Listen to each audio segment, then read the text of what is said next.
अध्यापक एवं सक्षमता पास विशिष्ट शिक्षकों को का ना ही ग्रेड पे निर्धारित किया गया है और ना ही लेवल तय किया गया है। यह पद 7वें वेतन आयोग लागू होने के बाद सृजित किए गए हैं, इसलिए यह पद 7वें वेतन आयोग द्वारा निर्धारित पदों में सम्मिलित नहीं है। और उनका लेवल जो तय करना है वो सरकार कब तक देने का विचार रखती है, या देने का विचार रखती है तो कब तक, नहीं तो क्यों? क्या सरकार को ग्रेड पे निर्धारण करने में आर्थिक बोझ आ रही है? और यदि ये आर्थिक बोझ आ रही है तो सरकार बतावे कि कितने की आर्थिक बोझ आ रही है। नमस्कार, आप लाइव सिटीज देख रहे हैं। मैं हूं आपके साथ काव्या। बिहार विधानसभा में आज 11वां दिन जिस तरीके से शिक्षा विभाग पे जो है सभी विधायक हो चाहे शिक्षा मंत्री हो, तमाम जवाब सवाल हो रहे हैं। और इसी बीच अब समान काम समान वेतन का मामला भी सामने आया है और कहा गया है कि शिक्षकों को समान वेतन क्यों नहीं मिल रहा है। जब वो राज्यकर्मी बन गए हैं तो उन्हें 7वें वेतनमान का लाभ क्यों नहीं दिया जा रहा है। सबसे पहले आप सदन के उस पूरा वीडियो को देखिए कि किस तरीके से बात विवाद हो रहा है। अपने पद के अनुसार उसे 7वें वेतन आयोग के तहत मूल वेतन के साथ ग्रेड पे दिया जा रहा है और लेवल भी निर्धारित है, जबकि बीपीएससी टीआर1, बीपीएससी पीआर2, बीपीएससी टीआर3 द्वारा चयनित अध्यापक एवं सक्षमता पास विशिष्ट शिक्षकों को का ना ही ग्रेड पे निर्धारित किया गया है और ना ही लेवल तय किया गया है। सिर्फ नियोजन के तहत वर्ग 1 से 5 के अध्यापकों को एवं विशिष्ट शिक्षकों को 25,000, वर्ग 6 से 8 के अध्यापक को 28,000, वर्ग 9 से 10 के अध्यापक एवं विशिष्ट शिक्षकों को 31,000, वर्ग 11 से 12 के अध्यापक एवं विशिष्ट शिक्षकों को 32,000 रुपया मूल वेतन दिया जा रहा है, जो 7वें वेतन आयोग से बिल्कुल अलग है, जिसके कारण भविष्य में अध्यापक एवं विशिष्ट अध्यापकों को 8वें वेतन आयोग के लाभ से वंचित रहना पड़ सकता है, जबकि उक्त शिक्षकों को भी राज्यकर्मी का दर्जा प्राप्त है।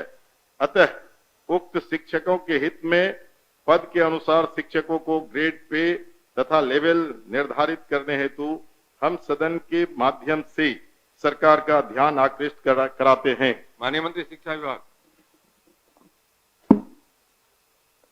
अध्यक्ष महोदय, वस्तु स्थिति यह है कि पंचायती राज संस्थाओं एवं नगर निकाय संस्थाओं द्वारा नियुक्त शिक्षकों को समान कार्य के बदले समान वेतन देने से संबंधित माननीय सर्वोच्च न्यायालय में दायर SLP C संख्या 20/2018 बिहार सरकार एवं अन्य बनाम बिहार माध्यमिक शिक्षक संघर्ष समिति एवं अन्य के साथ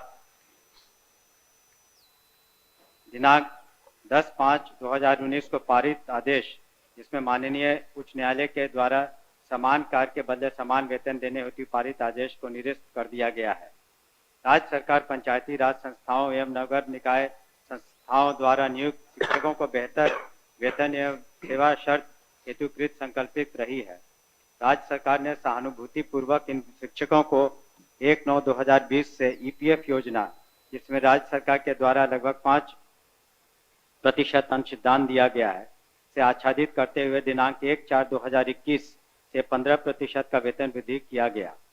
पुनः राज्य सरकार द्वारा स्थानीय निकाय शिक्षकों को बेहतर सेवा शर्त एवं वेतन प्राप्त हो के परिप्रेक्ष्य में बिहार विद्यालय विशिष्ट शिक्षा नियमावली 2023 अधिसूचित किया गया।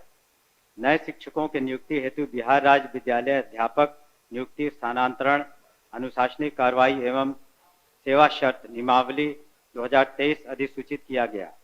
सरकार द्वारा इन दोनों नियमावली से नया पद सृजित किया गया। यह पद 7वें वेतन आयोग लागू होने के बाद सृजित किए गए हैं, इसलिए यह पद 7वें वेतन आयोग द्वारा निर्धारित पदों में सम्मिलित नहीं है। सरकार द्वारा सरकार के अन्य बहुत सारे पद सृजित किए जाते हैं जो 7वें वेतन आयोग में सम्मिलित नहीं होते हैं। इन दोनों नियमावली के तहत वर्ग 1 से 5 के शिक्षकों को 25,000, वर्ग 6 से 8 के शिक्षकों को 28,000, वर्ग 9 से 10 के शिक्षकों को 31,000 एवं वर्ग 11 से 12 के शिक्षकों को 25,000 प्रारंभिक वेतन निर्धारित करते हुए पे मैट्रिक्स का निर्धारण किया गया।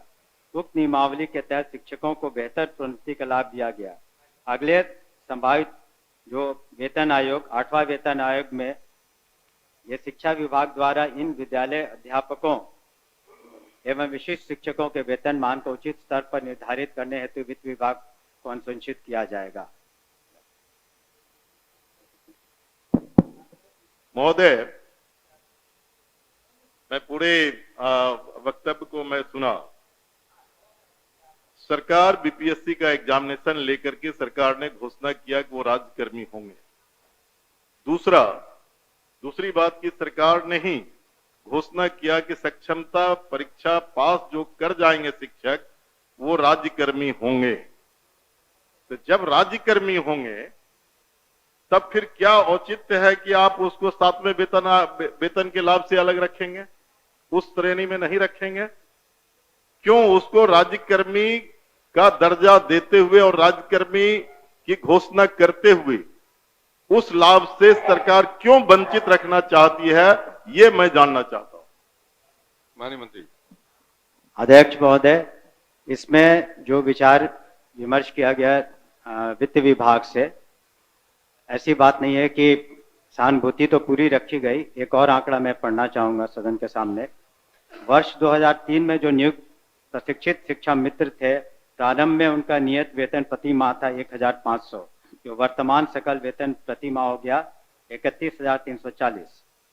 वर्ष 2006 में नियुक्त पंचायत प्रखंड नगर शिक्षक थे 5000, उनका वर्तमान सकल वेतन प्रति माह हो गया 29,410। वर्ष 2010 में नियुक्त पंचायत प्रखंड नगर शिक्षक 7000 था वेतनमान, तो उनका हो गया आज के दिन में 29,410। वर्ष 2013 में नियुक्त पंचायत प्रखंड नगर शिक्षक 10,000 थे, उनका आज के दिन में 29,410 सकल वेतन प्रति माह हुआ। ये वित्त विभाग की सोच थी कि इनका 7वें वेतन आयोग से आच्छादित नहीं होंगे और इनके लिए अलग से उन्होंने एक पे मैट्रिक्स बनाई। लेकिन साथ ही हमने ये भी कहा कि भविष्य में जब 8th पे कमीशन लागू होगा तो उसमें फिटमेंट कमेटी बैठती है और फिटमेंट कमेटी जिस श्रेणी में ये फिट करेंगे उसमें उनको आच्छादित करेंगे। धन्यवाद महोदय। जो सरकार के द्वारा वक्तव्य फिर दोबारा दिया गया, ये पुरानी बात को दोहराई गई कि जब नियोजन इकाई कई नियोजन इकाई थी, आपने 23 में उस तमाम नियोजन इकाई को भंग कर दिया। अब जिला स्तर पर नियोजन इकाई आपने गठित कर दिया, जितने जिला है उतने ही नियोजन इकाई है। और आपने आपके फैसले से सरकार ने फैसला लिया कि अब तमाम जो पहली प्रक्रिया थी उसको हम समाप्त करते हैं और बीपीएससी से एग्जामिनेशन लेकर के हम शिक्षक को बहाल करेंगे और वो राज्यकर्मी होंगे। दूसरा, इस सरकार से हम लोग बात कर रहे थे कि जो पुराने तरीके से पंचायत से, प्रखंड से, जिला परिषद से जिन शिक्षकों को नियोजित किया गया उनको आप सरकारी कर्मी घोषित कीजिए। सरकार ने एक फैसला लिया, सक्षमता परीक्षा जो पास करेगा वो सरकारी कर्मी होंगे। तो सवाल उठता है कि सरकारी कर्मी वो सिर्फ स्कूल में नहीं पढ़ाते हैं, उनसे आप चुनाव में बूथ पर भेजते हैं, उनसे आप जो है सो बीएलओ बनाते हैं, उनको कई तरह का सवाल करते हैं।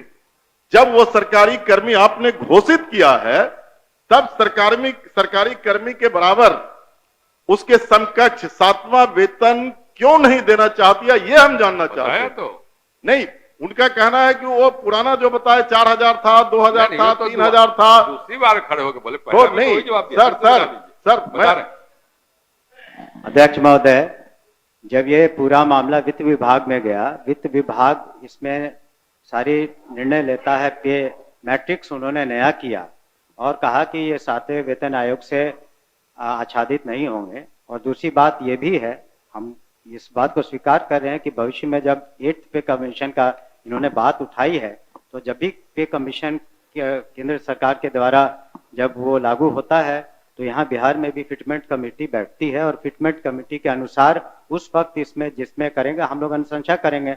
लेकिन अंतोगत्वा इन सभी मामलों में वित्त विभाग अपने वित्तीय प्रबंधन के तहत ही अंतिम फैसला देता है, जिसको सभी को स्वीकार करना पड़ता है।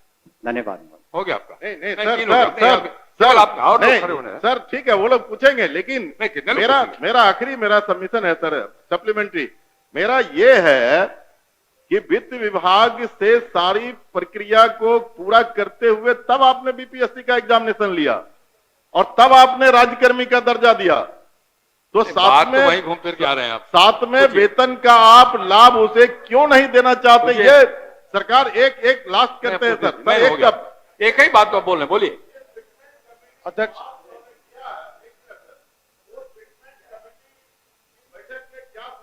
इन मुद्दों को रखा जाएगा।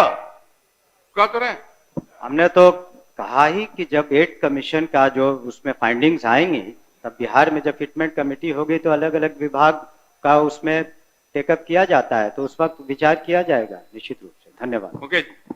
अध्यक्ष महोदय, वर्ष 2023 में नियोजित शिक्षकों को महागठबंधन की सरकार में राज्यकर्मी का दर्जा दिया गया था महोदय। और ध्यान आकर्षण भी है। जो शिक्षकों के हित में उनके पद के अनुसार ग्रेड पे और उनका लेवल जो तय करना है, वो सरकार कब तक देने का विचार रखती है? यदि राजेश देने का जी, विचार राजेश जी, रखती है तो कब तक, नहीं तो क्यों? देखिए, एक ही बात हो रही है। आपके माध्यम से मैं शॉर्ट में 2 पूरक पूछना चाहता हूं। क्या सरकार को ग्रेड पे निर्धारण करने में आर्थिक बोझ आ रही है? और यदि ये आर्थिक बोझ आ रही है तो सरकार बतावे कि कितने की आर्थिक बोझ आ रही है, तब जो है वो इनको करने में क्या कठिनाई आ रही है आर्थिक बोझ आने में? ये मेरा सवाल है। बैठिए, और कोई पूछने वाले नहीं ना है? चलिए आप बताइए। महोदय, ये तो जब ऐसे मामले वित्त विभाग में जाते हैं तो नीति निर्धारण और सारी समीक्षा वित्त विभाग करती है, तो वित्त विभाग का निर्णय सभी को मान्य होता है और इस पर क्या आंतरिक जो वित्तीय बोझ रहेगा, सभी चीज़ों का कैलकुलेशन उन्होंने किया होगा, तभी इस तरह का उन्होंने इस निर्णय पर पहुंचे जिसके बारे में हमने सदन को अवगत किया है। अध्यक्ष महोदय, सूचना को पढ़े। अध्यक्ष बैठी, हो गया? नहीं, अरे एक 3 बार जवाब दिया, 3 बार वही सवाल खड़ा किया जो आप पढ़िए अभी कैसे जी। तो आपने सदन के अंदर के वीडियो को देखा, जिसमें शिक्षकों के लिए, चाहे वो बीपीएससी पास शिक्षक हो या फिर नियोजित शिक्षक हो, जिन्होंने सक्षमता परीक्षा देकर उत्तीर्ण हो चुके हैं, उन्हें राज्यकर्मी का दर्जा तो मिल चुका है, लेकिन उन्हें 7वें वेतनमान का लाभ नहीं मिल रहा है। ऐसे में सदन में इस मामले को उठाया गया है और शिक्षा मंत्री ने जवाब भी दिया है। मुकेश रोशन, जो कि आरजेडी एमएलए हैं, वो किस तरीके से बोलते हुए नजर आए हैं। साथ ही सभी विधायक कह रहे हैं कि अगर वित्त विभाग पे ज़्यादा बोझ पड़ रहा है तो कितना बोझ पड़ रहा है, हमें बताएं कि आखिर शिक्षकों को 7वें वेतनमान का लाभ जो है वो क्यों नहीं दिया जा रहा है। तो फिलहाल के लिए इतना ही। साथ ही चैनल को सब्सक्राइब करें, फेसबुक पेज को लाइक करें। वीडियो देखने के लिए आपका धन्यवाद।